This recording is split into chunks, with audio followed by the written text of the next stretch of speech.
Last class में हम लोगों ने पढ़ा था about the torque. The torque is what the product of either force and perpendicular distance. It is the product of either force and perpendicular distance. Tau is equal to what? F into R. और vector form में देखा जाए तो tau is equal to what? R cross F. मतलब आपने ये पढ़ा. ठीक है, तो आपको हमेशा याद रखना है कि टॉर्क के लिए हमेशा इक्वल एंड अपोजिट फोर्स लगता है. क्या लगता है? Equal and opposite. ठीक है, जैसे कोई सिलिंड्रिकल बॉडी है, जैसे आपने डायपोल देखा था in the region of electric field. अगर ये आपका इलेक्ट्रिक फील्ड है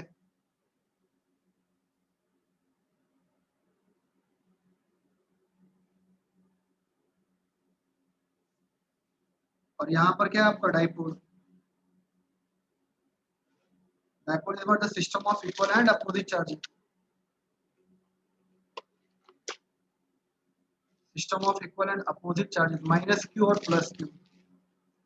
और इसके बीच का जो सेपरेशन होता है, ठीक है, इसके बीच का जो सेपरेशन होता है that is called what? Length of dipole. That is called length of dipole. तो आप ये पढ़ चुके हैं कि P is equal to what? Dipole moment is equal to what? The product of either charge and length of dipole. ठीक है, dipole moment is what? The product of either charge and length of dipole. तो अगर ये minus Q है तो electric field अगर ये direction में, इधर क्या होगा आपका? माइनस क्यू ही. अगर ये प्लस है तो ये प्लस क्यू ही. प्लस क्यू मतलब क्या? आपको पता है कि जो इलेक्ट्रिक फोर्स होता है, ठीक है, पॉजिटिव चार्ज में, that is what? Along the direction of electric field. और अगर ये माइनस चार्ज है तो ये क्या होगा आपका? माइनस क्यू ही. तो negative charge what? Will experience the force against the direction of electric field. Will experience the force against the direction of electric field. तो यहाँ देखिए ट्रांसलेटरी मोशन नहीं होगा यहाँ पर, क्योंकि यहाँ भी एक फोर्स लग रहा है. क्यू ई मतलब क्या? सेम मैग्नीट्यूड है, क्योंकि चार्ज का वैल्यू सेम है. अगर ये -5 कूलम तो ये भी 5 कूलम है. अगर ये -3 कूलम है तो ये भी +3 कूलम है. और इलेक्ट्रिक फील्ड भी इस पूरे रीजन में सेम है. तो क्यू ई मतलब क्या? मान लीजिए अगर ये 5 न्यूटन है तो इधर भी फोर्स क्या लग रहा है? 5 Newton, but in opposite direction. But in opposite direction. तो ये इक्वल एंड अपोजिट फोर्स क्या हुआ? Cancelled out. जो आपका डायपोल है वो आपका जहां पर है वहीं पर रहेगा. मतलब यहाँ पे ट्रांसलेटरी मोशन नहीं हो रहा कि ये डायपोल मूव करके यहाँ पर आ गया. नहीं, ये ऊपर चला गया या फिर नीचे चला गया या फिर बैकवर्ड में चला गया. नहीं. तो क्या हो रहा है यहाँ पर? यहाँ पे टर्निंग मोशन हो रहा है. क्यों? क्योंकि यहाँ पर इक्वल एंड अपोजिट फोर्स है. इक्वल एंड अपोजिट फोर्स है और उनके बीच का परपेंडिकुलर डिस्टेंस भी है. उनके बीच का परपेंडिकुलर डिस्टेंस भी है. कौन सा परपेंडिकुलर डिस्टेंस है? तो ये वाला. तो ये जो डिस्टेंस है आपका perpendicular, this is what? AB. तो यहाँ पे टाउ क्या लिखे थे आप? कि tau is what? The product of either force QE और AB. AB मतलब क्या? ये परपेंडिकुलर डिस्टेंस. तो अगर ये आपका थीटा है, डायपोल मोमेंट जो थीटा बना रहा है, तो यहाँ भी एंगल क्या आएगा? थीटा. तो आपने क्या लिया था? Sine theta is equal to what? Perpendicular upon hypotenuse. तो हाइपोटेनस क्या आपका? 2a, length of dipole. तो यहाँ से AB इज इक्वल टू क्या आया था आपका? QE 2a sine theta. और आपको पता है क्या कि Q इंटू 2a, इसको हम क्या बोलते हैं? Dipole moment. तो P साइन थीटा. और यहाँ टाउ इज इक्वल टू क्या था? P क्रॉस T आया था. तो आपको हमेशा याद रखना है कि टाउ मतलब क्या? Torque is equal to what? Either force into perpendicular distance. Either force into perpendicular distance. पर आइदर फोर्स के लिए क्या चाहिए आपका? Equal and opposite force. क्या चाहिए? Equal and opposite force. तो कोई भी बॉडी कब टर्निंग मोशन करेगा? एक ही पॉइंट पर. ठीक है, कोई भी बॉडी कब टर्निंग मोशन करेगा?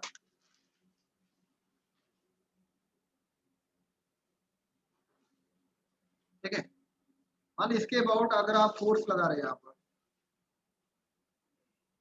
यहाँ पर फोर्स है और मान लीजिए जस्ट इसके अपोजिट में फोर्स लगा रहे हैं आप.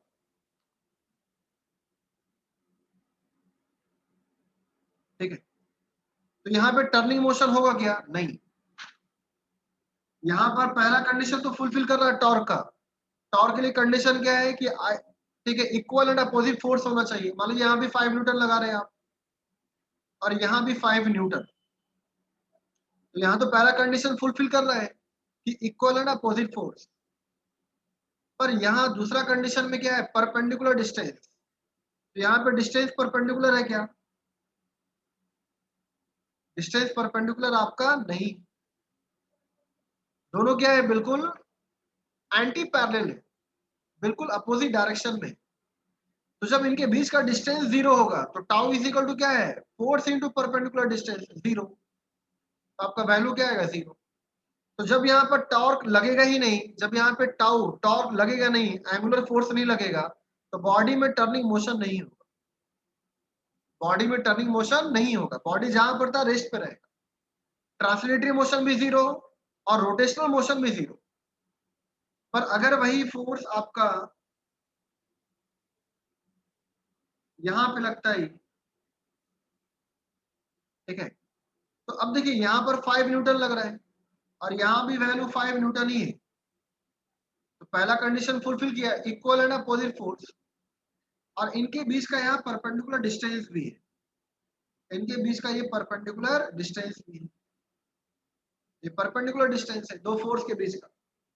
तो यहाँ पे टॉर्क लगेगा, क्या लगेगा, टॉर्क लगेगा। तो एक बार बॉडी इधर टर्न करेगा, एक बार बॉडी इधर टर्न करेगा, फिर अगर आप फोर्स लगाए तो फिर बॉडी यहाँ टर्न करेगा, फिर ये बॉडी इधर टर्न करेगा।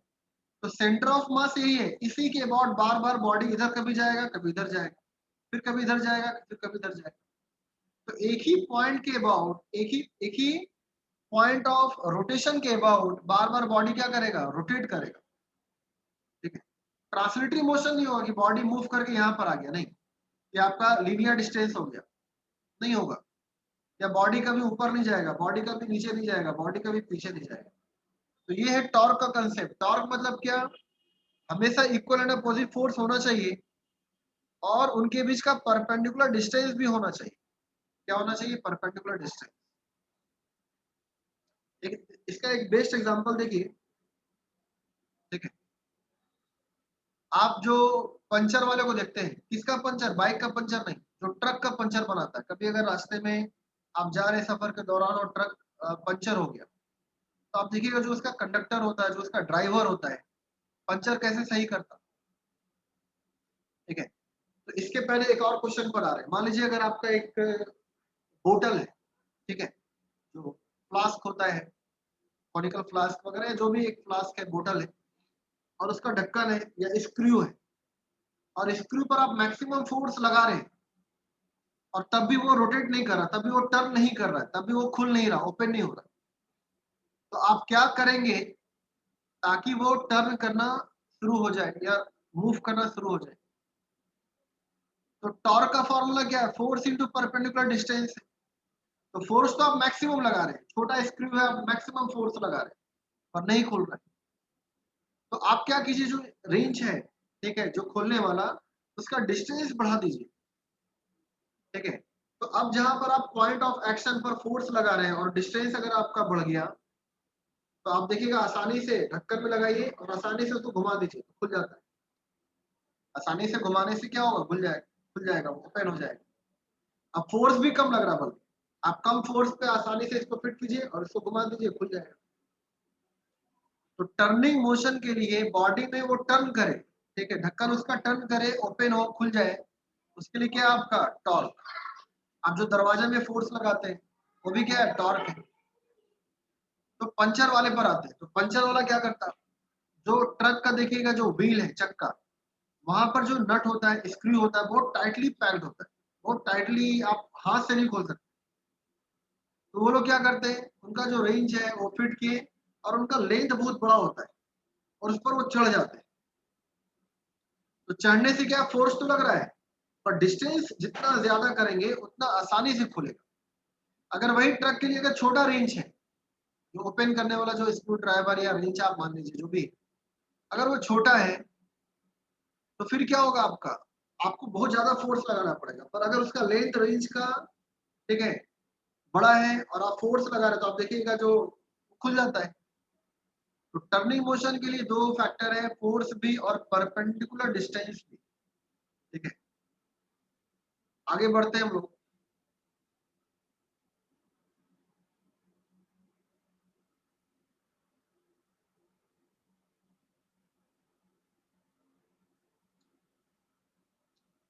देखिए एक टॉर्क का फॉर्मूला और है, जिसको बोलते हैं tau is equal to I alpha. क्या बोलते हैं? Tau is equal to I alpha. तो वो क्या होता है? तो मान लीजिए अगर आपका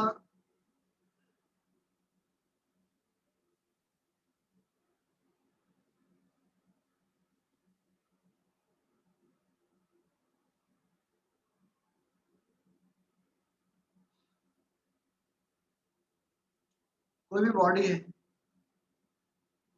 रिजिड बॉडी,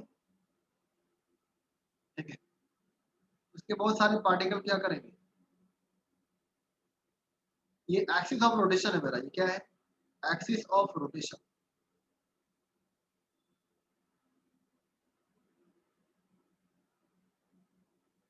इसी के बॉडी बार बार बॉडी मेरा रिवॉल्व कर रहा है, ठीक है, बहुत सारे पार्टिकल्स हैं। इस पार्टिकल का m1, इस पार्टिकल का perpendicular distance from the axis of rotation is what r1। उस तरह ये अगर m2 है तो ये क्या आपका r2। उस तरह ये आपका मान लीजिए mn है, ये परपेंडिकुलर डिस्टेंस क्या होगा? rn। ठीक है, क्या होगा? rn। देखिए तो अभी एक फॉर्मूला आपने देखा क्या, tau is equal to what? Force into perpendicular distance.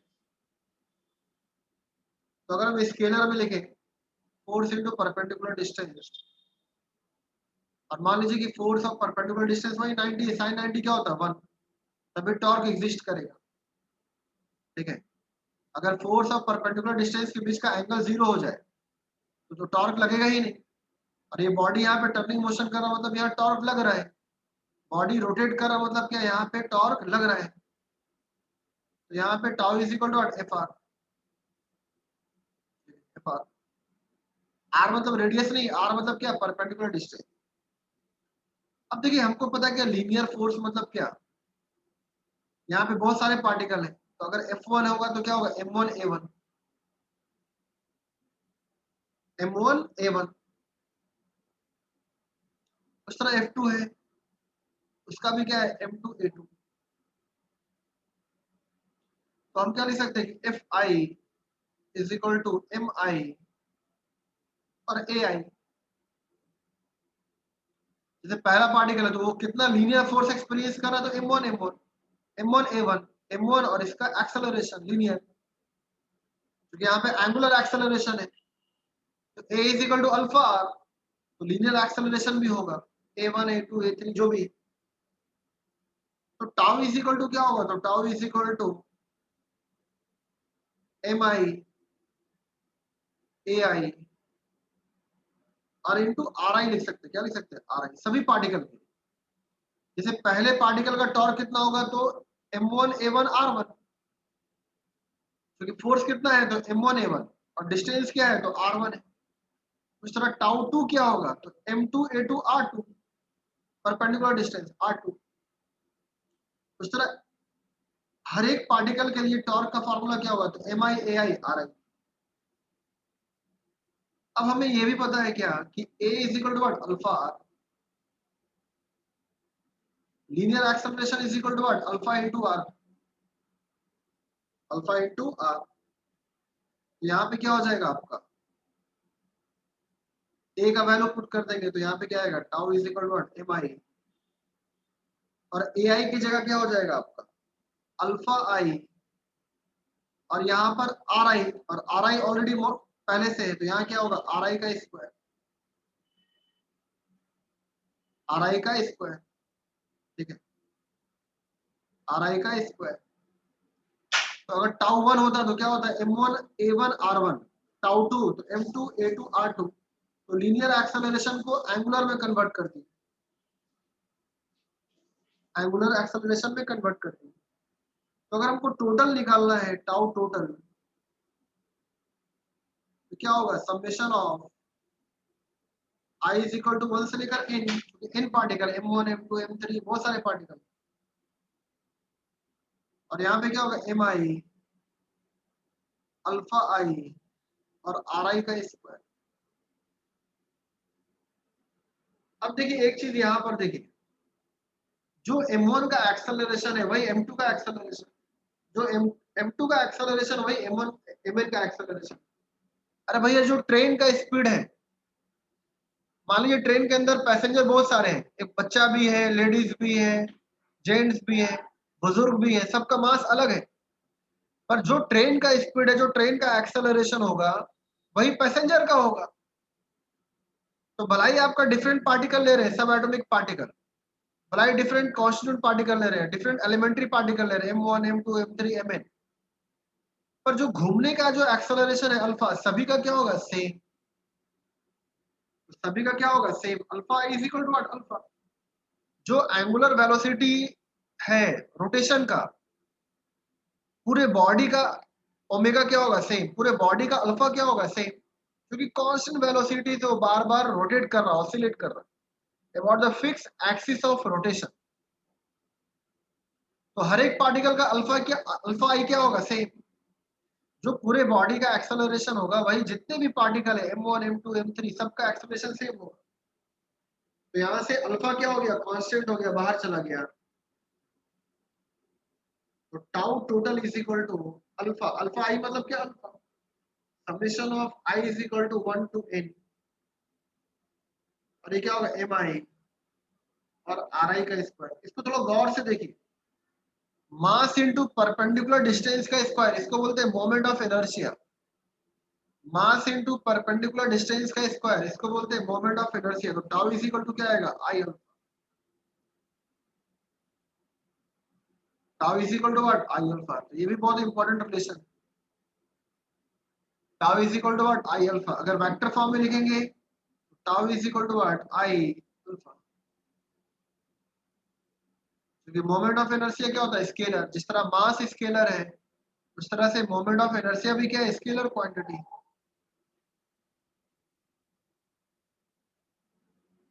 तो ये दो फॉर्मूला है, tau is equal to what, force into perpendicular distance.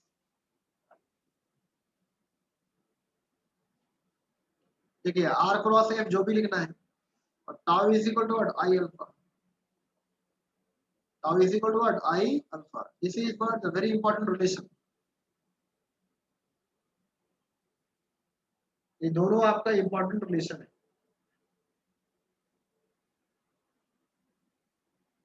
ठीक है, तो ये था टॉर्क। एंगुलर फोर्स, जहां भी बॉडी में रोटेशन होगा वहां पर आपका टॉर्क लगेगा ही लगेगा। बिना टॉर्क का टर्निंग मोशन हो ही नहीं सकता। बिना टॉर्क का टर्निंग मोशन हो ही नहीं सकता। ठीक है, अब आगे बढ़ते हैं, जो आपका जो मेन टॉपिक है, एंगुलर मोमेंटम। ठीक है, और इसके बाद जो लास्ट टॉपिक है, रोलिंग मोशन है। ठीक है, कल क्लास नहीं रहेगा, क्यों, क्योंकि कल ट्रेन में रहेंगे हम। ठीक है, तो कल वापसी नागपुर की तरफ। कल नागपुर में रहेंगे, नागपुर के लिए ट्रेन में रहेंगे, तो कल आपका क्लास नहीं होगा। फिर 2 तारीख को क्लास होगा। 2 तारीख को क्लास, आपको पता है कितने बजे आना है वहां, 4 बजे। ठीक है, तो कल के लिए हम रिकॉर्डिंग करके भेजेंगे ताकि आपका रोलिंग मोशन कंप्लीट हो जाए, ताकि ये आपका पूरा का पूरा रोटेशनल कंप्लीट हो जाए और आप अच्छे से एग्जाम में लिखें। देखिए एंगुलर मोमेंटम क्या होता है, बहुत ही इजी और बहुत ही इंटरेस्टिंग टॉपिक और बहुत ही इंपॉर्टेंट टॉपिक है। जिस तरह लीनियर मोमेंटम होता है उस तरह से एंगुलर मोमेंटम क्या होता है, एंगुलर मोमेंटम। ठीक है, तो लीनियर मोमेंटम क्या होता है, तो मास इनटू वेलोसिटी। तो मास इनटू वेलोसिटी मतलब क्या, बॉडी क्या है, लीनियरली मूव कर रहा है। ठीक है, बॉडी क्या है, लीनियरली मूव कर रहा, मतलब क्या, जब भी स्ट्रेट लाइन में मूव कर रहा है तो उसका मोमेंटम क्या है, P X is equal to what, M into A X और M into V X. Momentum भी वेक्टर क्वांटिटी, पता है कि नहीं आपको। मोमेंटम भी आपका क्या है, वेक्टर क्वांटिटी। तो अगर आपका कोई एक्स के अलॉन्ग मूव करा पार्टिकल, इसमें कुछ वेलोसिटी, इसका मास और वी एक्स। अगर ये वाई के अलॉन्ग जा रहा है तो पी वाई क्या होगा, P Y is equal to what, M V Y, pz is equal to what, M vz, mass into velocity. तो यहाँ पर लीनियर मोशन है, बिल्कुल स्ट्रेट लाइन, पार्टिकल बिल्कुल जा रहा है अलोंग द एक्स तो स्ट्रेट लाइन है, अलोंग द वाई तो स्ट्रेट लाइन है, अलोंग द जेड तो स्ट्रेट लाइन है। अगर इंक्लाइन भी जा रहा है तो यहाँ पर दो कंपोनेंट चेंज हो रहा है, p is equal to what, pxi plus pyg। तो यहाँ भी क्या स्ट्रेट लाइन है, टू डायमेंशनल ही है, पार्टिकल मूव कर रहा है, कभी x चेंज हो रहा है, कभी y चेंज हो रहा है, कभी x चेंज हो रहा है, कभी y चेंज हो रहा है। पर एंगुलर मोमेंटम मतलब क्या, यहाँ पर, ठीक है, अच्छा, मोमेंटम को चेंज कराने के लिए क्या चाहिए, फोर्स। मोमेंटम को चेंज कराने के लिए क्या चाहिए, लीनियर फोर्स। जैसे कोई बॉडी रेस्ट पर है, चलिए बताएंगे, ये तो कंजर्वेशन ऑफ मोमेंटम बताना ही है। अभी वापस आता है एंगुलर मोमेंटम में, तो जहां भी बॉडी रोटेशन कर रहा है, जहां भी बॉडी एंगुलर वेलोसिटी है, जहां भी बॉडी में एंगुलर एक्सेलरेशन है, तो वहां पे एंगुलर मोमेंटम डिफाइंड होता है, ठीक है।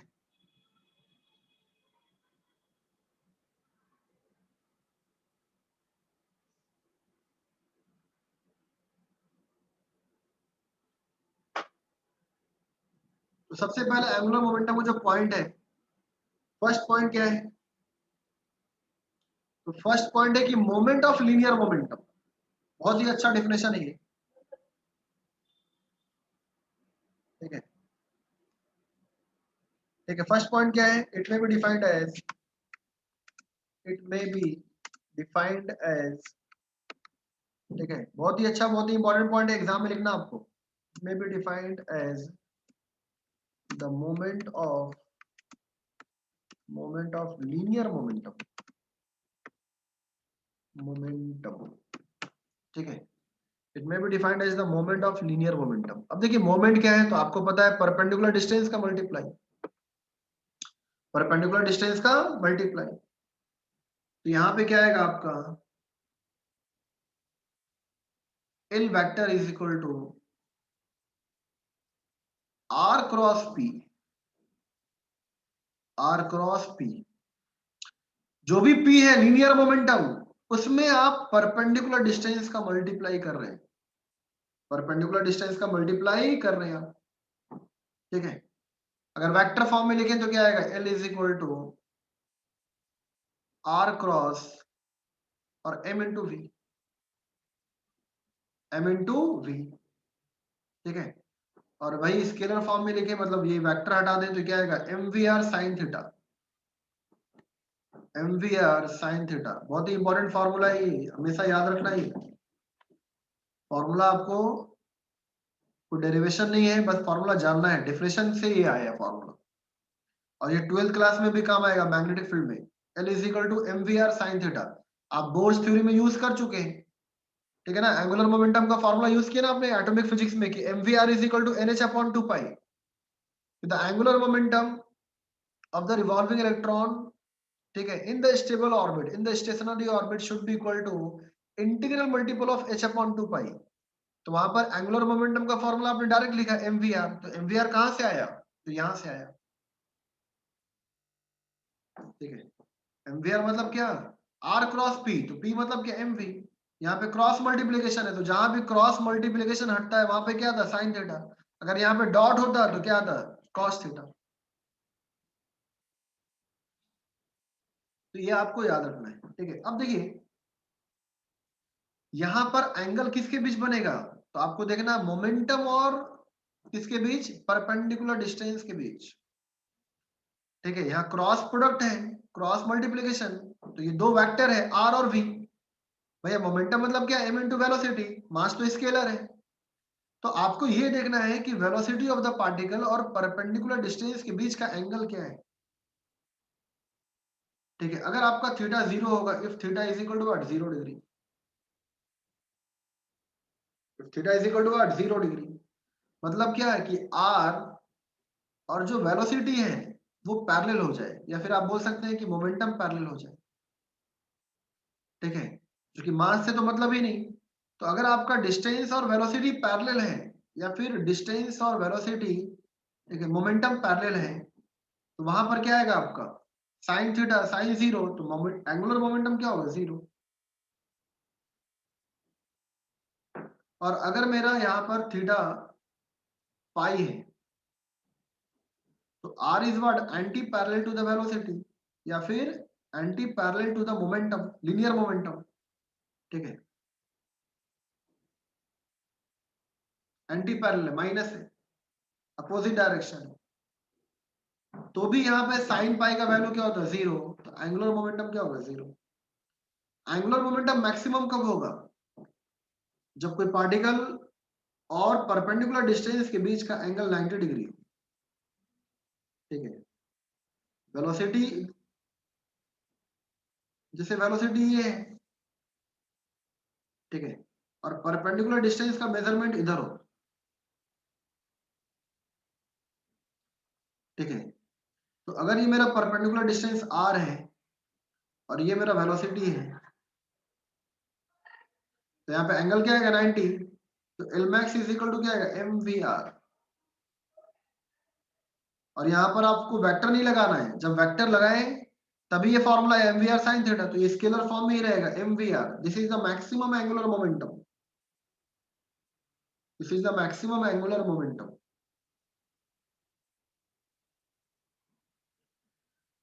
ठीक है, तो आपको ये ध्यान देना है कि डिस्टेंस और वेलोसिटी के बीच या डिस्टेंस और मोमेंटम के बीच ये होगा।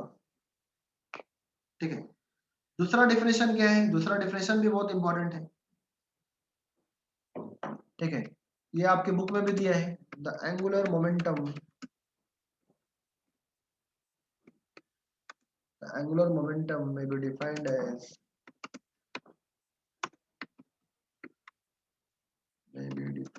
as the product of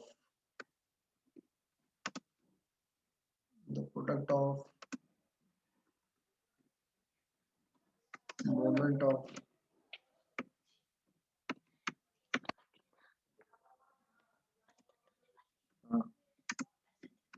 हाँ 100 रुपये 50 वाला निकालो, नया वाला दे दो, कम वाली को दे दो, दो ही लगेगा, एंड इट्स एंगुलर वेलोसिटी। ठीक है, तो जिस तरह मोमेंटम का फॉर्मूला है ट्रांसलेटरी मोशन में m into v,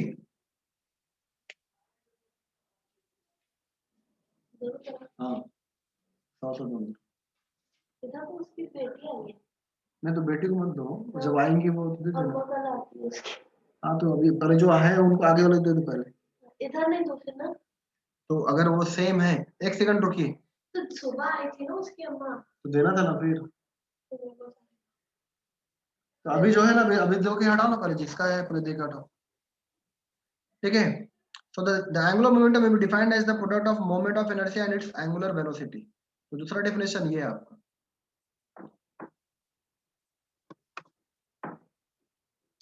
तो जिस तरह आपका लीनियर मोमेंटम होता है m into v, linear momentum क्या होता है m into v, तो यहां पर क्या होगा आपका, m मतलब क्या I मोमेंट ऑफ इनर्शिया, और v मतलब क्या ओमेगा। तो यहाँ दूसरा फॉर्मूला है L is equal to I omega, L is equal to I omega, और ये v वेक्टर क्वांटिटी, जिस तरह मोमेंटम क्या है vector quantity m into v, momentum क्या है वेक्टर क्वांटिटी, सेम एनालॉगस है। तो यहाँ ऐसे भी मास को क्या लिखते हैं, इनर्शिया लिखते हैं, और यहाँ पर v था, यहाँ पर ओमेगा है। ठीक है, तो angular momentum is equal to I omega, angular momentum is equal to what I omega, तो याद रखना है। ठीक है, यहां से भी ड्राइव हो जाएगा ये, जैसे L is equal to M V R, तो देखिए v इज इक्वल टू क्या होता है ओमेगा आर।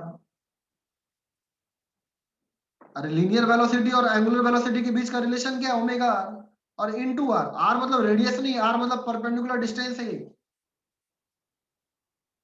तो यहाँ पे क्या आएगा m omega R square, m omega R square. अब देखिए mass into square of the perpendicular distance, mass into square of the perpendicular distance, तो आपको पता है इसको बोलते हैं मोमेंट ऑफ इनर्शिया, और ये ओमेगा। तो तो angular momentum is equal to I omega, angular momentum is equal to what, I omega. ठीक है, तो थर्ड क्वांटिटी ये भी लिख देना है कि angular momentum is what, the vector quantity, very important. अगला देखिए, अगला जो पॉइंट है वो क्या है भैया,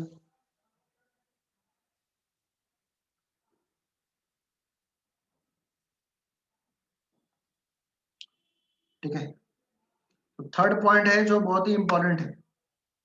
थर्ड पॉइंट देखिए, कभी कभी मोमेंटम का क्वेश्चन आता है न्यूमेरिकल, ये जेडबल नीट में भी आया हुआ क्वेश्चन है, कैसे सॉल्व करेंगे। तो यहाँ देखिए थोड़ा ध्यान से, थर्ड पॉइंट पर आपने जो L is equal to R cross P लिखा,